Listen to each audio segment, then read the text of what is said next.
네, 안녕하십니까. 더불어민주당 국민소통위원회 위원장 김현입니다. 오늘 함께하신 김동화 허위조작정보감시단장님이십니다. 4월 9일 9시 기준으로 890명이 방문했고 240건의 제보가 있습니다. 매체별로는 SNS가 30.8%로 가장 높은 수치를 기록했고 그 뒤로는 네이버 19.2%, 유튜브 16.7%, 현수막 5.4% 순으로 제보되었습니다. 주요 제보 내용을 말씀드리겠습니다. 먼저 헌법재판관 뇌물 관련 허위사실이 유포되고 있다는 정황이 지속적으로 제보되고 있습니다. 내란 속의 윤석열에 대한 헌법재판관 전원일치 탄핵 인용 이후 헌법재판관들이 뇌물을 받았다는 허위사실입니다. 해당 허위사실은 유튜브 서정욱 TV를 인용한 천지일보 기사를 기점으로 확산되었으며 점차 민주당의 협박으로 재판 결과가 뒤집어졌다. 음모론으로 변질되고 있습니다. 카카오톡 단체 채팅방에서는 헌재 탄핵 인용 뇌물 200억이 전달됐다. 민주당 협박으로 탄핵 인용한 헌법재판관들은 해당 소문에 대해 해명하라는 내용이 퍼지고 있으며 스레드를 통해서는 재판관이 뇌물을 받았거나 협박을 받아서 판결이 이루어졌을 때는 재심 사유가 된다며 특정 헌법재판관을 모욕하고 판결 자체를 부정하는 행위가 벌어지고 있습니다. 다음으로 제주항공 참사 관련 허위사실이 확산 중이라는 제보도 있습니다. 179명의 희생자가 발생한 지난해 제주항공 참사를 정치적으로 이용하는 행태는 금도를 넘어서는 겁니다. 특히 어제 조선일보가 보도한 단독 조종사 간제탑 착륙 탈주로 두고 마지막까지 교신, 무한 그날 녹취록엔 그 기사를 근거로 DC인사이드 미국 정치 갤러리를 통해 악의적인 허위사실이 집중적으로 퍼지고 있습니다.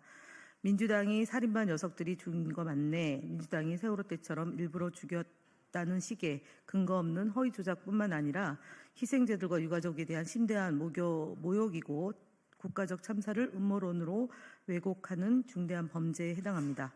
마지막으로 네이버를 통한 허위사실 유포 집중 대응 예고를 드리겠습니다. 어저께 신남연의 댓글 조작을 포함해서 민주파출소는 네이버 플랫폼에서 조직적 허위사실 유포 활동을 벌인 계정들에 대해 전수조사를 완료했습니다. 허위조작 감시단은 확보된 자료를 바탕으로 네이버 플랫폼 내 조직적 유포자들에 대해 법적 대응을 이어갈 것입니다. 여론을 조작하여 국민의 판단권을 훼손하는 범죄 행위에 단호히 대응하겠습니다. 주요 대응 현황입니다. 언론중재의 제소 현황과 심리 결과 등에 대한 내용입니다. 4월 8일자 스카이데일리 이재명 대통령 되면 한국도 중국의 속국이 될 것이라는 보도는 이재명 대표가 대통령이 되면 한국이 중국의 속국이 될 거라는 신중국 연방 관계자의 주장을 사실 확인이나 근거 없이 보도했습니다. 이처럼 확인되지 않은 모략성 인터뷰를 기사화한 행태는 저희가 묵과하지 않겠다는 말씀과 아울러 언론중재위에 제소하였습니다. 어제 열린 언론중재위 심리 결과에 대해서 보고를 드리겠습니다. 먼저 3월 13일 자유일보 재판도 찢으려고 이재명 항소심 앞두고 또 유언심판 신청 보도에 대해서는 제목 수정 및 일부 문장 삭제 합의가 되었습니다. 또한 3월 27일자 경남북 산불 민주당으로 옮겨부터 이 모든 건 이재명 사법 리스크 탓 보도 제목 역시 제목 수정 및 일부 문장 삭제 그리고 반론 보도 게재로 조정되었습니다. 아울러 지난 4월 2일 브리핑 드린 스카이데일리 언론중재위 조정 결과와 관련하여 일부 표현이 실무자의 착오로 기사 수정이 정정보도 인용으로 잘못 나간 점에 대해서는 사과의 말씀을 드립니다. 방송통신심의위원회 민원 제기 등 방송 대응 관련 보고입니다. 4월 8일 TV조선의 신통방통에서는 진행자가 이재명 대표가 재판 증인으로 불출석한 것에 대해 주관적인 의견 표현을 하였습니다.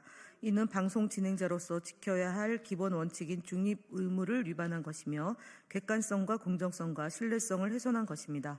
또한 4월 7일 TV조선의 시사쇼 정치다에 출연한 한 패널은 사법부가 야당 대표에게 약하다는 식의 발언을 했고 다른 패널은 법원이 이재명 대표 앞에 무력하다는 등의 표현으로 조롱하고 부정적 이미지를 부각시켰습니다. 이는 방송심의 규정 제11조와 14조를 위반한 것입니다. 이에 대해 방송통신심의위원회에 민원을 제기하였으며 방송 진행자의 정치적 중립성과 공정성 진행을 다시 한번 요청드립니다. 민주당은 내란 종식의 필요성과 중요성을 알기에 국민과 함께 내란을 극복해 나가고자 하는 노력을 기울이겠습니다. 그리고 4월 7일 채널A 뉴스탑10 방송에서 한 패널은 하나의 핑계라며 내란 종식을 비하하고 깎아내리는데 급급했습니다. 이 역시 방심위에 신고하였습니다. 그라운드C, 성창경 TV 등 유튜브 채널에 대한 대응 보고입니다. 4월 7일 게시된 영상 중 윤석열 대통령 탄핵에 대해 불복을 넘어 폭동을 선동하는 내용을 포함한 정강훈 TV, 그라운드C, 성창경 TV, 이봉규 TV, 신의 한수 등의 영상에 대해 유튜브 커뮤니티 가이드라인 위반으로 신고 조치하였습니다. 더불어민주당과 전직 대통령을 지속적으로 폄훼하는 영상을 게시해온 도련님 열사 킬문과 관련하여 해당 채널의 6번째 및 7번째 유사 계정이 생성된 사실을 확인하고 유튜브 약관 위반으로 신고 조치하였습니다. 그 결과 해당 계정들이 삭제되었음을 보고드립니다. 다음으로 국민의힘 거짓말 시리즈를 김동완 의원님께서 말씀드리겠습니다.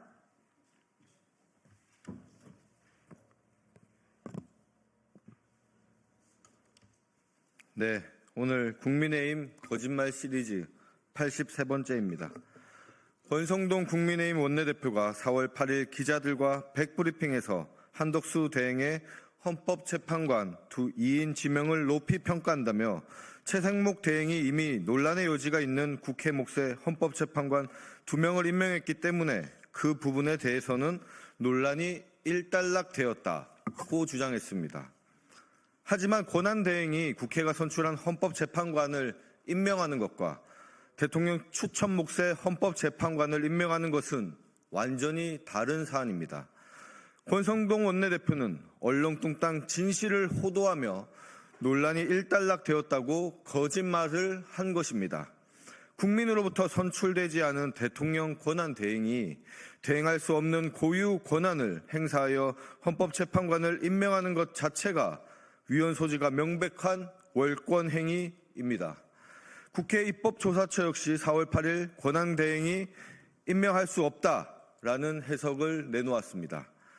이런 한덕수 대행의 위헌 행태를 국민의힘은 높이 평가한다고 환영한다고 합니다. 윤석열이 파면되었지만 내란 동조 세력의 위헌 형태는 끝이 없습니다. 다음 국민의힘 대선주자 거짓말 시리즈 2번째입니다. 언론에 따르면 홍준표 대구시장이 오늘 14일 대하빌딩에서 대선 출마를 공식 선언한다고 합니다. 그는 7일 대구시 간부회의에서 대권 도전을 위해 대구시장에서 사퇴하겠다고 밝히고 본인의 SNS에 이재명 정권, 홍준표 정권 양자택일을 국민에게 묻겠다고 언급하기도 하였습니다. 누구보다 발빠르게 대선을 위해 움직이고 있는 홍준표 시장입니다. 하지만 대선 행보 전 해명해야 할 발언이 있습니다. 작년 6월 주간조선과의 인터뷰에서 홍준표 시장은 탄핵당한 당은 대선을 포기해야 한다고 결연히 소신을 펼친 바 있습니다. 홍준표 시장은 국민의힘이 아닌 타 정당이나 무소속으로 출마할 계획인지 밝혀야 할 것입니다. 그것이 아니라면 이는 명백한 거짓말입니다. 대선에 대한 자신의 주장에 대해 제대로 해명도 하지 못하며 대선 행보를 이어가는 것은 비겁한 행동입니다. 다음 국민의힘 대선주자 거짓말 시리즈 3번째입니다. 한동훈 전 국민의힘 대표의 개헌 관련 거짓말을 추가로 말씀드립니다. 한동훈 전 대표는 4월 7일 자신의 SNS에 호은 세력 이재명 민주당이 사실상 개헌 거부, 의회 독재의 제왕적 대통령 권력, 그리고 임기 중 대법원장과 헌법재판소장 임명으로 입법, 행정, 법원, 헌재까지 모두 장악한 무소불위의 권력을 가지고 5년간 본인 한 몸을 지켜야 하기 때문이라고 주장했습니다. 마치 윤석열 대통령에게 하는 말 같습니다. 그러나 이재명 전 대표는 4월 8일 최고위 회의에서 내란 종식이 먼저이지만 5.18 정신과 개헌 여건 강화는 곧바로 처리할 수 있을 것이라며 언급하기도 하였습니다.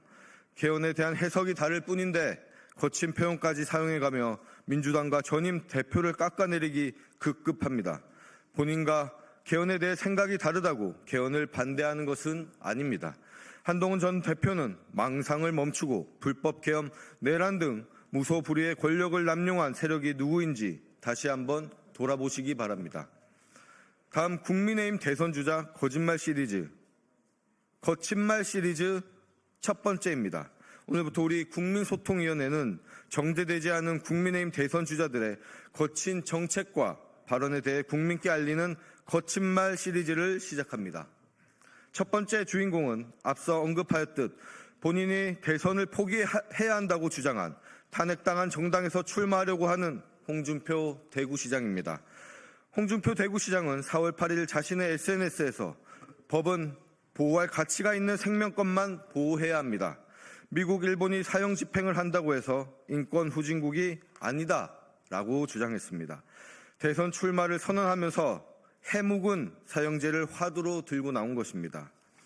하지만 사형제의 존폐 논란은 헌법 제10조가 보장하는 인간의 존엄과 가치와 직접적으로 맞닿아 있기에 무척이나 신중하게 접근해야 합니다. 유엔을 포함한 국제사회에서도 사형권 폐지를 권고하고 있다는 것도 고려되어야 할 것입니다. 특히 홍준표 시장의 해당 발언은 사형제에 대한 논의를 넘어서 보호할 가치가 없는 사람이라면 국가가 치안, 국방 등 어떠한 혜택에서 배제돼도 된다는 식으로 해석될 여지가 있는 위험천만한 거친 발언입니다. 또한 미국과 일본은 OECD 중 유일한 사형제 실시 국가로 두 국가와 집행이 동결된 우리나라를 제외한 나머지 국가는 모두 사형제를 폐기하였습니다. 이러한 상황에서 두 국가 상황을 인용해 사형제를 실시해야 한다고 주장하는 것은 논리 비약입니다. 국민을 처단하려고 한 윤석열 대통령도 전행을 휘두르던 법무부 장관 한동훈도 사형제를 실시하지 않았습니다. 그 이유가 무엇인지 곰곰이 생각해 보시기 바랍니다. 이상입니다.